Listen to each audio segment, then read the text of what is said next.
पाकुड़ में किया। ऐप के शुभारंभ के मौके पर मंत्री आलमगीर आलम ने बताया कि झारखंड के 19 जिलों के लोग घर बैठे प्लास ऐप के जरिए मसाला, दाल, आटा, साबुन, खाने के सामान समेत 27 उत्पादों की खरीदारी कर सकेंगे। और साथ ही मंत्री आलमगीर आलम ने कहा कि ग्रामीण विकास विभाग ने राष्ट्रीय आजीविका मिशन के तहत गांव की महिलाओं को स्वावलंबी और स्वरोजगारी बनाने का काम किया है और साथ ही सखी मंडल से जुड़ी 2 लाख महिलाओं को रोजगार से जोड़ने का काम किया है।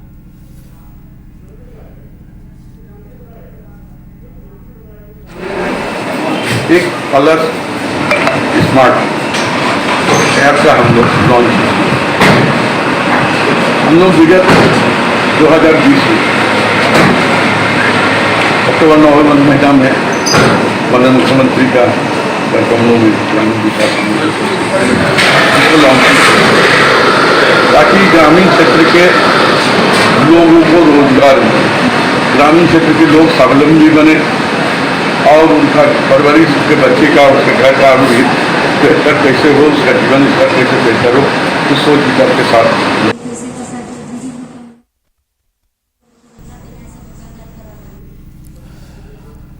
तो आपको बता दें कि प्लास होम डिलीवरी मोबाइल ऐप का शुभारंभ किया गया है। ऐप से 27 उत्पादों की खरीदारी कर सकेंगे। ग्रामीण विकास मंत्री ने कहा है। तो झारखंड के ग्रामीण विकास मंत्री आलमगीर आलम ने Jharkhand state livelihood promotion society द्वारा संचालित प्लास होम डिलीवरी मोबाइल ऐप का शुभारंभ किया है। ऐप के शुभारंभ के मौके पर मंत्री आलमगीर आलम ने बताया कि झारखंड के 19 जिलों के लोग घर बैठे प्लास ऐप के जरिए मसाला, दाल, आटा, साबुन, खाने के सामान समेत 27 उत्पादों की खरीदारी कर सकेंगे। तो 27 उत्पादों की जो बुनियादी ज़रूरतें हैं उनकी खरीदारी कर सकेंगे प्लास होम डिलीवरी ऐप के ज़रिए। तो इसका शुभारंभ की गई है और इस शुभारंभ में ग्रामीण विकास मंत्री ने बताया कि 27 उत्पादों का खरीदारी किया जा सकेगा। और इसी खबर पर अधिक जानकारी के लिए हमारे संवाददाता शमशेर हमारे साथ फोन लाइन पे मौजूद हैं। शमशेर, प्लास होम डिलीवरी मोबाइल ऐप का शुभारंभ किया गया है, तो ये ऐप किस तरीके से काम करेगी?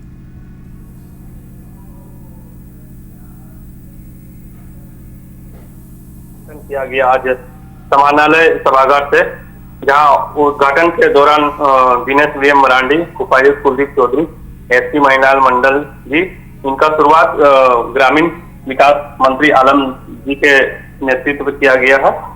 और ये ऐप जो है शुभारंभ के मौके पर आलमगीर जी है और 19 जिलों माफ कीजिए 24 जिलों में 40 उत्पादों की खरीदारी की जाएगी, जो कि अभी जिस तरह कोरोना संक्रमण का माहौल है, घरों से बाहर निकलने की पाबंदियां हैं, इसमें ये बहुत कारगर साबित होगी। और इसी मोबाइल ऐप के जरिए ये खरीदारी की जाएगी, जिसमें जैसलपीएस के सखी मंडल से जुड़ी 2 लाख महिलाओं को रोजगार से जोड़ने का भी काम किया जा रहा है। जी, इसमें किन किन उत्पादों को जोड़ा गया है? उत्पादों में जैसे कि मैं आपको बता दूं, मसाला, दाल, आटा, साबुन, खाने के सामान सहित टोटल 40 उत्पादन से तैयारी की जाएगी। जी, बहुत बहुत शुक्रिया तमाम जानकारी के लिए। तो झारखंड के ग्रामीण विकास मंत्री आलमगीर आलम ने Jharkhand state livelihood promotion society द्वारा संचालित प्लास होम डिलीवरी मोबाइल ऐप का शुभारंभ पाकुड़ में किया है। तो ऐप के शुभारंभ के मौके पर मंत्री आलमगीर आलम ने बताया कि झारखंड के 19 जिलों के लोग घर बैठे प्लास ऐप के जरिए मसाला, दाल, आटा, साबुन, खाने का सामान समेत 27 उत्पादों की खरीदारी कर सकेंगे। वहीं कोरोना के बाद अब ब्लैक फंगस का तांडव लगातार जारी है। बीते 24 घंटे में ब्लैक फंगस से संक्रमित 2 मरीजों की इलाज के दौरान मौत हो गई है और इसके साथ ही मामले भी तेजी से बढ़ रहे हैं। मंगलवार को 150 से ज्यादा मामले सरकारी और प्राइवेट अस्पतालों की ओपीडी में आए हैं। पुष्टि के लिए संक्रमितों की जांच पड़ताल की जा रही है। ब्लैक फंगस के बढ़ते मामलों को लेकर अब विभाग के साथ जिला स्तर पर हर दिन समीक्षा हो रही है। राज्य के सभी जिलाधिकारी को ब्लैक फंगस के इलाज और दवाओं की व्यवस्था को लेकर निर्देश दिया गया है।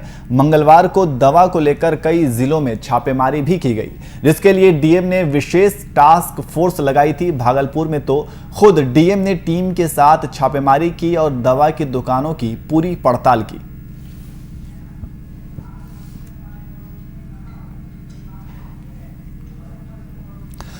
और इसी खबर पर अधिक जानकारी के लिए हमारे संवाददाता कुमार गौतम हमारे साथ फोन लाइन पे मौजूद हैं। गौतम, जिस तरीके से ये देखा जा रहा है कि अब बिहार में ब्लैक फंगस का खतरा लगातार बढ़ते जा रहा है और 2 लोगों की जान भी चली गई है। बिल्कुल, देखिए, जिस तरीके से ब्लैक फंगस पूरे बिहार में पैर पसारता जा रहा है, उसमें टोटल अभी तक 6 लोगों की मौत हुई है और जिसमें राजधानी पटना में 4, मुजफ्फरपुर और बेतिया में 1 की मौत हुई है। पूरे बिहार की बात करें तो इसके अलावा जो आंकड़ा है मरीजों का वो 100 के ऊपर चला गया है। दूसरी बात यह है कि अब जो मरीज संक्रमित नहीं है कोरोना से, उनके अंदर भी ब्लैक फंगस देखा जा रहा है। यही कारण है कि ओपीडी में कल भी सबसे ज्यादा मरीज देखने को मिला। 28 नए मरीज की पहचान हुई ब्लैक फंगस के रूप में। और इसके साथ ही कह सकते हैं कि इस वक्त बिहार जहां कोरोना की कहर से जूझ रहा है, वहीं ब्लैक फंगस ने जितनी तेजी से पैर पसारा है, शायद आने वाले समय में यह एक कोरोना से भी बड़ी महामारी घोषित हो सकती है। हालांकि बिहार में पहले से महामारी ब्लैक फंगस घोषित है और इलाज के लिए ही कोरोना के तर्ज पर इसके लिए व्यवस्थाएं की गई है। मरीजों के ओपीडी के साथ साथ जो भर्ती मरीज है उनके लिए भी अलग से वार्ड बनाया जा रहा है। तो कहीं ना कहीं अब एम्स की बात कर ले, IGIMS की बात कर ले, तो हर तमाम अस्पतालों में ब्लैक फंगस के मरीज भर्ती हो रहे हैं। इसके अलावा कल की बात करें तो 4 मरीजों का ऑपरेशन भी हुआ है। ये एक अच्छी बात है कि 4 मरीजों का ऑपरेशन हुआ है, वो उनकी रिपोर्ट अच्छे आ रहे हैं। मतलब स्थिति ऐसी है, अगर वक्त पे इलाज नहीं हुआ तो मरीज की जान जा सकती है, लेकिन समय रहते इसकी जो लक्षण है, इसके सिर्फ लक्षण के आधार पर ही पहचान की जा सकती है। वरना लोगों के मन में एक तरफ कोरोना का खौफ है, वहीं दूसरी तरफ अगर शरीर के अंदर कोई सी भी खुजली या कुछ महसूस हो रही है तो लोगों को अब ऐसा लगने लगा कि कहीं उनको ब्लैक फंगस तो नहीं है। तो यही कारण है कि ओपीडी में लगातार संख्या बढ़ रही है और जो मौत के आंकड़े हैं वो बढ़ते जा रहे हैं। तो सरकार ने पहले ही इसकी महामारी घोषित कर चुकी है सरकार, और लगातार जिस तरह से बढ़ रही है संख्या, ये वाकई चिंताजनक है। जी गौतम, और दवाओं की क्या व्यवस्था है? क्या इसको लेकर के किसी विशेष तरह के निर्देश दिए गए हैं, क्योंकि छापेमारी भी की जा रही है? देखिए, जहां तक इनकी दवाई ओपीडी ब्लैक फंगस की जो दवाइयों की बात है, तो दवाइयों को लेकर के जिस तरह से कोरोना के वक्त में रेमडेसिविर जो दवाइयां थी वो आपने देखा कि किस तरह से कालाबाजारी हुई उसकी। इवन की कुछ दवाई कंपनियों ने तो डुप्लीकेट भी बनाना शुरू कर दिया था।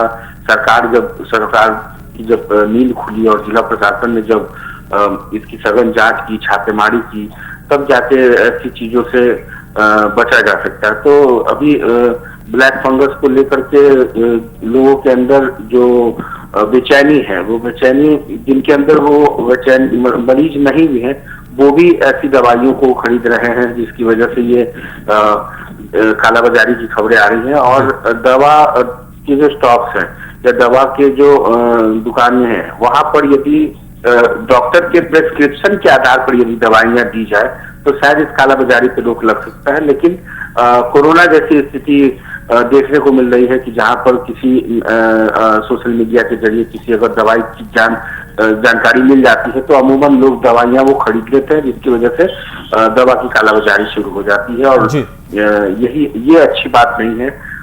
लोगों को डॉक्टर से पहले दिखाना चाहिए। अगर उनको बीमारी है तो सरकार ने खुद महामारी घोषित की है, आपका इलाज मुफ्त होगा, सरकार उसके पैसे वहन कर रही है। तो ऐसे में दुकान के अंदर जाके दवाइयों को खरीदना या इस तरीके की कालाबाजारी दुकानों में होना, इस पर प्रशासन को नजर रखने की जरूरत है। जी जी, बहुत बहुत शुक्रिया तमाम जानकारी के लिए।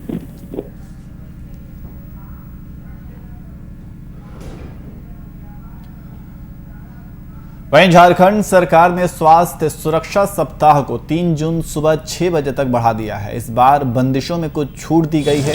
सचिवालय समेत सभी सरकारी कार्यालय 33% कर्मचारियों के साथ दोपहर 2 बजे तक खुलेंगे।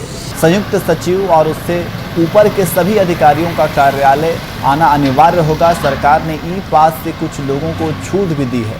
सरकारी कर्मचारियों, बड़ी कंपनियों और फैक्ट्रियों, निजी अस्पताल के कर्मचारियों, मीडिया समेत उन लोगों को ई पास से छूट दी गई है जिनके पास वैलिड आई कार्ड है, लेकिन ज़रूरी चीज़ों की दुकानें दोपहर 2 बजे तक खुलेंगी।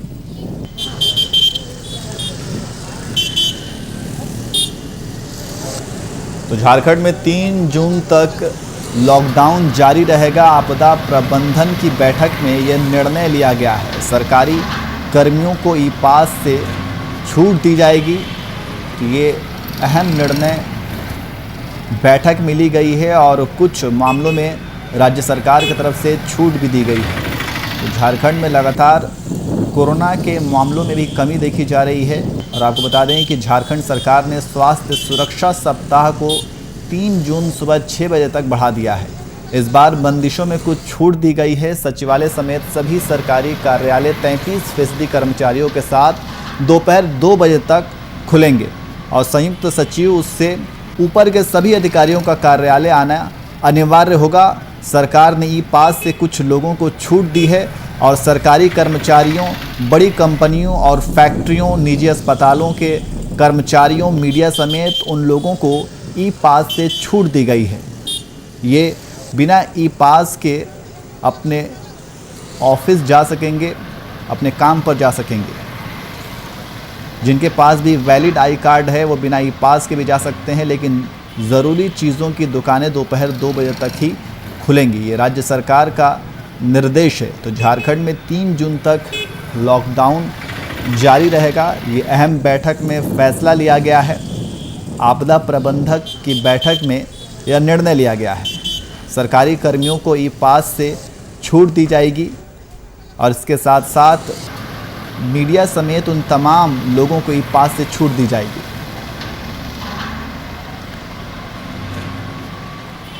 तो झारखंड सरकार ने स्वास्थ्य सुरक्षा सप्ताह को 3 जून सुबह 6 बजे तक बढ़ा दिया है। और अगर कोरोना संक्रमण की बात की जाए तो कोरोना संक्रमण के मामलों में भी लगातार राज्य में कमी देखी जा रही है और इसे देखते हुए राज्य सरकार ने अहम बैठक में यह फैसला लिया है। आपको बता दें कि आपदा प्रबंधन की बैठक में यह फैसला लिया गया है जिसमें 3 जून सुबह 6 बजे तक का लॉकडाउन जारी रहेगा, यह निर्देश दिया गया है।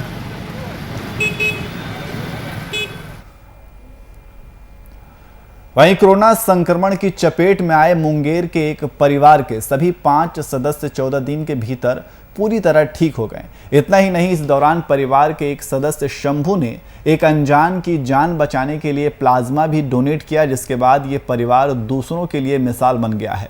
बता दें कि मुंगेर के माधोपुर में रहने वाले शंभू कुमार के पूरे परिवार को कोरोना होने पर पूरा परिवार ने एकजुटता दिखाते हुए इस कोरोना से जंग जीता और सभी ने मिलकर एक दूसरे का साथ निभाया। उन्होंने घर पर ही रहकर स्वयं को आइसोलेट कर कोरोना के खिलाफ जंग विजय प्राप्त की।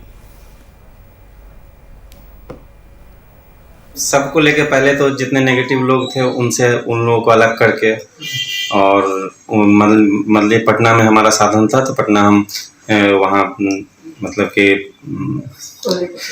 पटना घर था, वहाँ जाके सबको शिफ्ट कर दिया और अकेले हम वहाँ पे नेगेटिव थे तो बाकी परिवार था, परिवार के साथ हमको जीवन जीना है तो परिवार ही सब कुछ है, परिवार के बिना जीवन का क्या वैल्यू है। तो उनके लिए हम लोग डिवोटी थे और सब लोग उसी के बीच में सामंजस्य बना के एकदम अकेले रह के उसी घर में 2 पार्ट हो गया। एक पार्ट में हम रह रहे थे, एक पार्ट में सारे कोविड पेशेंट रह रहे थे और उनका सारा ज़रूरत का हम लोग पूरा कर रहे थे। अब बस यही जान रहे थे कि 14 दिन हमको किसी तरह व्यतीत करना है और सबको हमेशा मोटिवेट करते थे कि हमेशा पॉजिटिव सोचो, हमेशा कभी भी नेगेटिव थोड़ा भी नहीं सोचना है। लोग खान पान और वो जो दिनचर्या था उसको हम लोग बिल्कुल सही नियमित रखे और पॉजिटिव ये चूंकि इतना ज्यादा मार्च में लोग संक्रमित हो रहे थे तो कुछ नया तो उसमें था नहीं। हाँ, ये थोड़ा सा डर था कि काफी केसेस बिगड़ रहे हैं, लेकिन ठीक है, उसी के दरमियान हम लोग को हमेशा सकारात्मक सोचना था और ज्यादा ही एक ही बात पे ध्यान नहीं देना था। तो इसी तरह मेरे मम्मी पापा भी साथ में थे, तो मम्मी पापा को भी देख के थोड़ा मुझे ज्यादा सकारात्मक रहना पड़ता था, क्योंकि हम यदि ज्यादा नेगेटिव हो जाएंगे तो पापा मम्मी का तो सीनियर सिटीजन है तो वो लोग फिर ज्यादा परेशान हो जाएंगे। बस इसी के साथ हम लोग रहे, 14 दिन आपस में बिताए सर।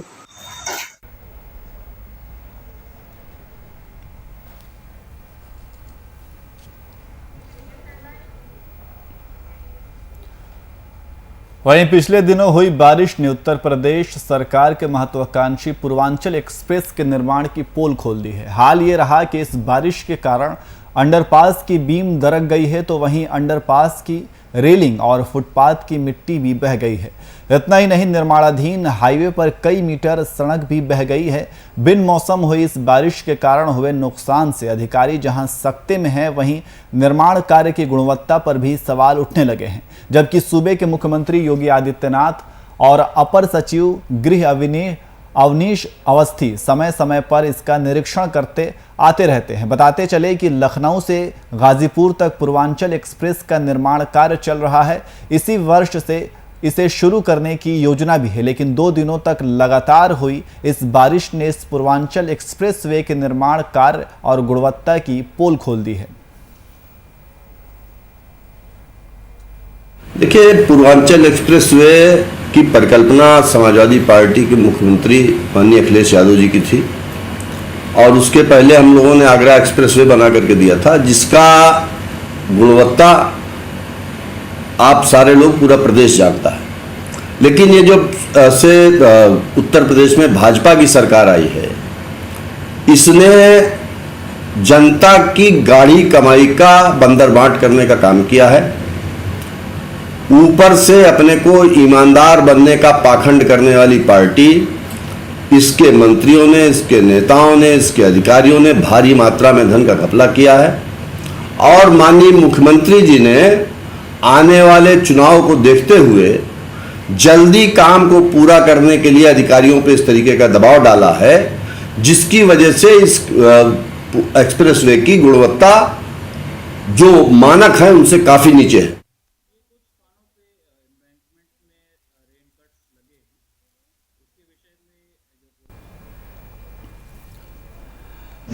और इसी खबर पर अधिक देखा जाता है, जनरली एम्बैंकमेंट जब भी होता है तो पहली दूसरी बरसात में थोड़ा बहुत सेटलमेंट की दिक्कत आती है हर जगह, तो कोई ऐसी असामान्य बात नहीं है और उसका पूर्वांचल एक्सप्रेसवे की अथॉरिटीज़ ने बताया है कि उसको रिपेयर कर दें।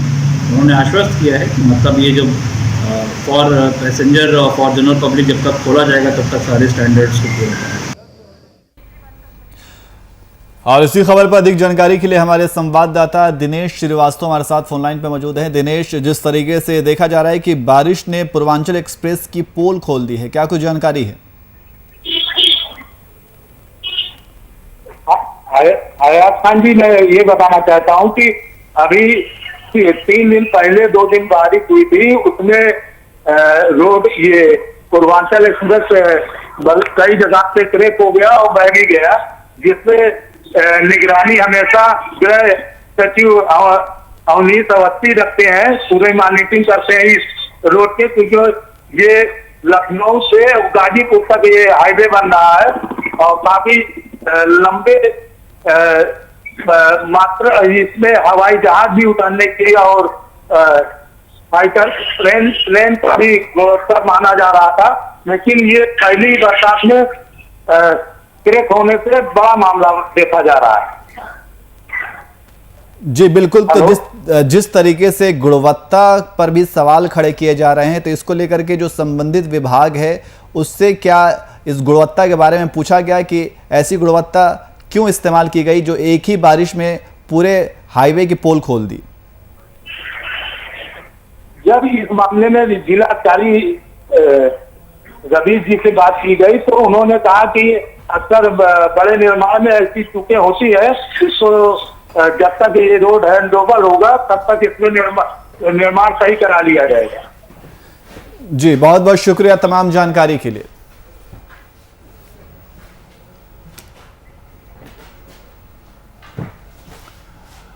वहीं सिवान सीतलपुर SH 73 पर परसा थाना क्षेत्र के सगुनी नहर के पास एम्बुलेंस और कार में आमने सामने की टक्कर में एम्बुलेंस असंतुलित होकर पलट गई, जिसमें एम्बुलेंस में सवार 5 लोग घायल हो गए, जिसमें इलाज के दौरान एक की मौत भी हो गई। वहीं मृतक व्यक्ति यूपी के बलिया के बौरिया थाना क्षेत्र के ठेकही गांव निवासी 45 साल के बीरबहादुरपुर राम बताया जा रहा है। घटना के संबंध में बताया जा रहा है कि मृतक व्यक्ति का पटना से उपचार कराकर सभी लोग एम्बुलेंस में परसा के रास्ते घर लौट रहे थे, तभी परसा थाना क्षेत्र के सगुनी नहर के पास एम्बुलेंस और कार में टक्कर हो गई।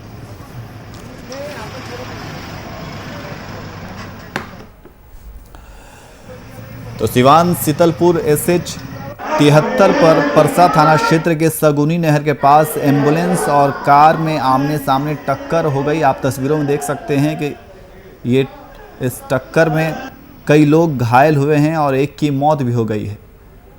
ये तस्वीर बयां कर रही है कि टक्कर कितनी ज़बरदस्त थी कि एम्बुलेंस पूरी तरीके से पलट गई है। तो आपको बता दें कि एम्बुलेंस में 5 लोग के लिए जा रहे थे, रास्ते में ओवरटेक एक स्विफ्ट डिजायर किया है, उसी में एक एक्सीडेंट हो गया और इतना जोरदार एक्सीडेंट हुआ है कि हम लोग किसी तरीके से उसको शीशा फोड़ पर निकले। अच्छा, ये कहाँ है? ये हॉस्पिटल में इनका मृत्यु हुआ है कि और कहीं? हॉस्पिटल में आते आते वो सर पे चोट लग गया हुआ काफी ज्यादा। अच्छा, कुंडली बहा है। तो अभी क्या प्रक्रिया चल रहा है ये शव के लिए? यहाँ के निजी थाना प्रभारी आए हैं और सब कुछ पोस्टमार्टम के लिए लिख करके और दे दिया है और पोस्टमार्टम के लिए छापा ले जा रहे हैं। वहीं देश में जिस तरह से दिन प्रतिदिन महंगाई बढ़ रही है, उसे लेकर आरजेडी के प्रवक्ता शक्ति यादव ने सरकार पर जमकर निशाना साधा है। वहीं शक्ति यादव ने कहा है कि प्रति बैरल अंतर्राष्ट्रीय बाजार में क्या दाम है, सरकार बताए। बिहार में 100 रुपये पेट्रोल और 90 रुपये डीजल के दाम हो गए हैं। ऐसे में आम जनता क्या करेगी? लॉकडाउन का संकट और कोरोना की महामारी से लोग मर रहे हैं, लेकिन सरकार इस आपदा में अवसर ढूंढ रही है।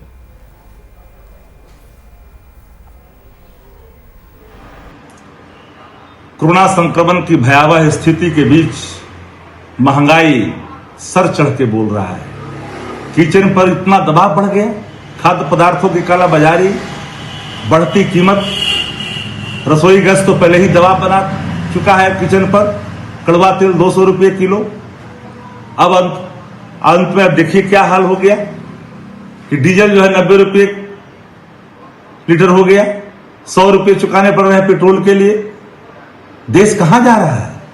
अंधभक्तों को अभी पता नहीं चल रहा है कि देश में आम आवाम, गरीब गुरबा, बीपीएल परिवार, जिनको 2 जून की रोटी पर संकट होता है, उनके चूल्हे पर क्या स्थिति पड़ेगी, उनके रसोई पर क्या स्थिति होगी। कल तक ये देश, भारत, पड़ोसी देशों को मदद करता था।